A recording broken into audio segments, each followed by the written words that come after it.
3차 TV 토론에서 이준석 후보가 그 여성 신체 관련 발언을 해가지고 지금 큰 논란이 번지고 있습니다.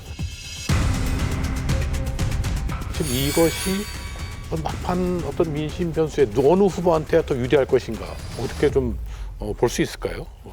제가 볼 때는 과거 여러 경험을 종합해 보면 이준석 후보만 손해 본 거예요. 저거는 이준석 후보의 상승세가 아마 저 발언 때문에 꺾였을 겁니다. 저희 조사에서는 그렇게 나오는데, 그러니까 저는 자살골을 넣네 이렇게 생각하고요. 이준석 후보의 상승세가 멈춘 게 누구에게 유리하냐? 양쪽 후보에게 큰 변수가 아니라고 봅니다. 네, 왜냐하면 이준석 후보를 찍으려고 했던 그 지지층이 일부가 만약에 이탈한다 그러면 투표를 포기하지, 그 발언 때문에 이준석 후보를 지지하던 분이 김문수 후보나 이재명 후보로 이동할 가능성은 저는 없다고 봅니다. 그럼 이준석 후보 지지층 이탈표가 딴 데로 안 간다? 저는 투표를 포기할 가능성이 있다고 보죠. 가장 유리하게 해석하시는데 변수는 제 경험상 단일화가 되지 않았기 때문에 이준석 후보를 지지하려고 했던 분들이 과연 그러면 단 한 명도 단 1%도 김문수 후보에게로 오지 않을 것이냐. 아니 한 명도 그런 건 있잖아요. 그러니까 예를 들면 지금 뭐 7% 8%라면 그 중에서 적어도 1%도 이동하지 않을 거냐? 저는 이동하는 분도 있을 거라고 생각하고요. 그리고 이것이 이재명 후보에게는 전혀 마이너스가 아니다.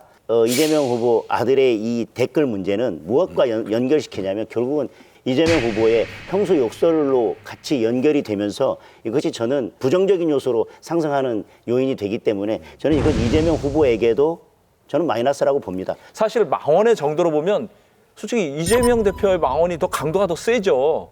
그런데 그게 지금 이재명 대표의 그 가족사 발언이 지금 판세에 영향을 미친다고 보세요? 이미 다 반영이 됐거든요. 이준석 후보도 크게 판세에 영향을 줄 정도는 아니라고 봅니다. 근데 저는 민주당에 대하는 방식이 저는 별로 유리하진 않다고 생각합니다. 이거에 대해서 계속 허위 발언이다, 허위 사실 유포다 이렇게 그거는 좀 황당하네. 이야기를 하고 결국은 민주당이 그렇게 나왔지 않습니까?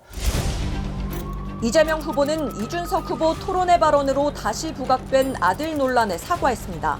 과한 표현에 대해서는 자식 이기는 부모 없다고 잘못 키운 제 잘못이죠.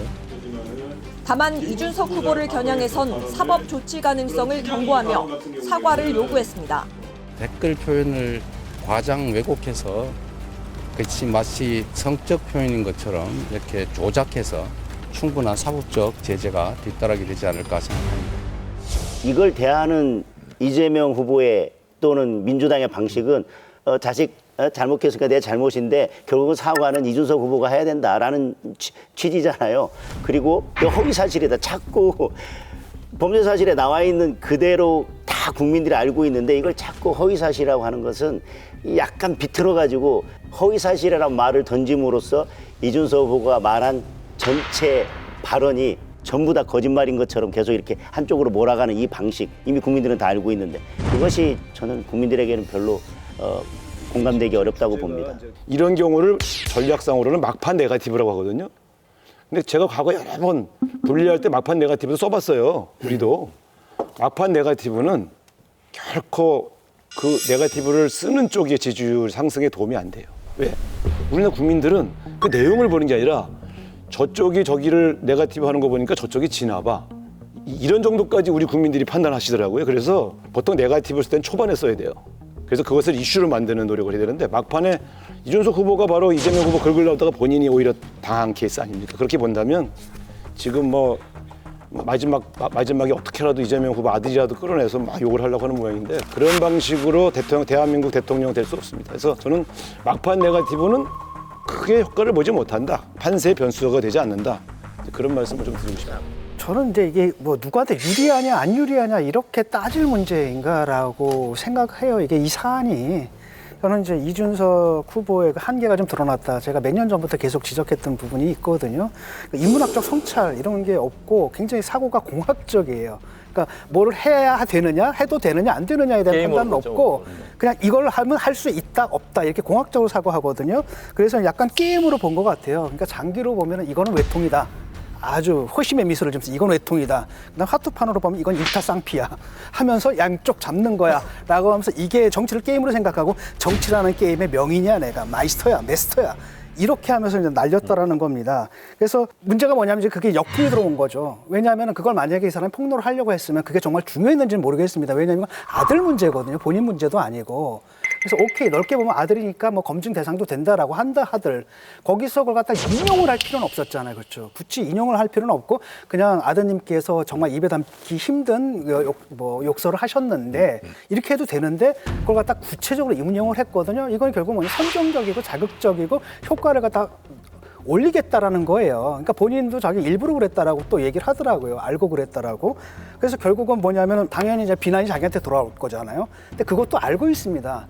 근데 문제는 뭐냐, 그런다 하더라도 나는 인용만 했을 뿐이고 비난은 원저자한테 돌아갈 것이다, 이런 계산을 한 것 같아요. 그런데 민주당에서 지금 이준석 후보를 제명을 하겠다 뭐 그런. 민주당과 조국혁신당, 진보당, 기본소득당, 사회민주당 소속 의원 21명은 이 후보의 언급은 성폭력에 해당한다며 지난 28일 징계안을 발의했습니다. 개혁신당 이준석 후보는 서울 해화역 유세를 취소한 뒤 국회에서 긴급 기자회견을 열었습니다. 민주당을 비롯한 5 진보 정당이 자신의 국회의원직 제명을 추진하는 데 대해 이재명 유신 독재의 출발을 알리는 서곡이라고 반발했습니다. 이재명 후보가 만에 하나라도 집권하게 된다면 어떠한 일이 벌어질지 예고편처럼 보여주는 풍경입니다. 민주라는 이름을 달고 폭거를 하고 있다며 이런 위선의 역사에 종지부를 찍어야 한다고도 했습니다. 대한민국 역사를 50년 전으로 후퇴시키는 반민주 폭거입니다. 지금 국회의원 중에 제일 문제되는 분이 이재명 대표 아닙니까? 티끌 묻은 나무에 대해서 이야기하는 것이 자기가 대들보가 눈에 박히는 그것도 모르는 사람. 나경원 선대위원장은 제명 협박은 이재명의 민낯이자 공포사회 예고라고 했고, 윤상현 의원도 거짓을 덮기 위해 진실을 징계하는 나라가 이재명의 나라라고 지적했습니다. 또 민주당이 기자들을 고발하기로 한 데 대해서도 전형적인 언론 재갈 물리기라며 정권 잡기도 전에 기자들 입부터 틀어막느냐고 맹비난했습니다.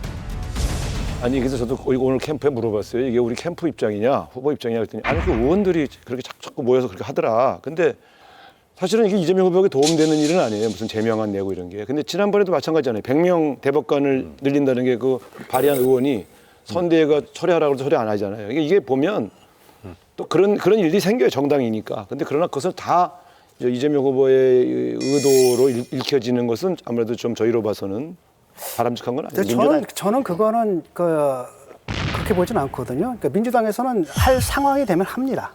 여태까지 탄핵을 몇십 번 했습니까? 할 상황이 되면 하는 건데 지금 선거철인데 이게 표의 득표에 도움이 안 된다고 판단했기 때문에 안 하는 거고, 그럴 때는 이제 일부 의원들 이렇게 나간다는. 아니 이준석 의원을 제명을 왜 해요? 할 이유가 없어요. 그러니까 사실은 제가 볼 땐 그거는 언젠가 할 것도 그건 아닙니다. 제가 볼 때는 아무리 그게 뭐 격렬한 그런 선거 과정이라 하더라도 공당의 대선 후보인데 대선 후보를 왜 제명합니까? 민주당에서 민주당 의원들이 이게 한두 번이 아니거든요. 국회의원 누구 제명하자 계속 얘기를 해왔던 거예요. 아니 그런 사람들이 있다고요. 그렇죠. 그런 사람들이 있는데 당에서 그러면 왜 그런 얘기를 못 하게끔 통제가 안 되는 거잖아요. 왜냐하면 이게 한 번이라면 그럴 수 있다 치는데 이게 여러 번이더라고요. 몇 번 수없이 반복됐다라고 한다면 이럴 때는 좀 조용히 하라고 자제를 시키거나 이래야 되는데 그냥 내둡니다. 놔두고 있고. 그래서 저는 이거 좀 문제가 된다고 보고, 왜냐하면 의원 제명이라는 건 무서운 겁니다. 왜냐하면 의원은 헌법기관이거든요. 그렇게 돼 국회에서 제명할 땐 3분의 2, 뭐 탄핵 그 정족수잖아요.